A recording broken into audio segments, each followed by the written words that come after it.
Uy, oras na. Magkita ba bundok, di ba? Wapi, magpainawa kami yung kalaot na nung lakaran tamo. Kasi kumabilis eh. Oras na. O yan po, magkakepo ka bundok kanini. Yan, manyang kami, alang mag-vlog kami. Yan, magdalage pong pwedeng ulaman na iluto. I-prepare mo naman po itangay na gano, bayo kaya po mukha bundok. Yan eh.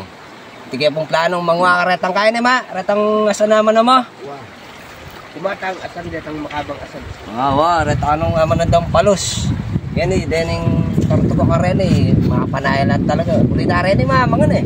So pa yun na ako ka rin eh. Kayo na eh. Katayin nyo na. Opo, boss. Eh, panay na mo niya ako eh. Yan, dala mo ka rin. Kaya may pa kayo may tuwabahay ka. Yan. Dana, may notos siya ako yun.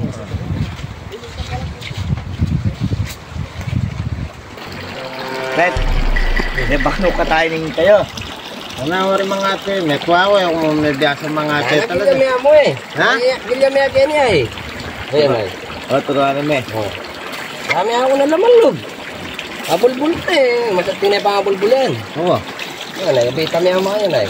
Ano na niya? Ang kala na yan, ang tuki ang kilobo. Ang ulo pa na niya no. Ati puso. Bawon eh, kaya parang nga pala. Ay, si mo. Ito kayo, may bias. Malkapo, tagal lang may biyasa o magaling ko pa niya, kalo ko. Bakit nga, pag naisip niya naman. Oo, yun. Kaya na tumalulol yate. Tumalin mo ulit eh. Abitan kaya kanina eh. Oo, bita mo eh. Kapitan ito, nakaraan natin kanina eh. Talo mo naman yan. Alive Puro dito ka ko. natin. Dali tayo. Hindi yan. Okay pa pala nga ate, bawitan eh. Bita na. Sinusunod di ka na mga ate, mga tatakal yate. Ano eh? Tito yung mangili. May gili na. Ito niya ako. May akong pegili. Daraja rin mo naman. Dami tayo.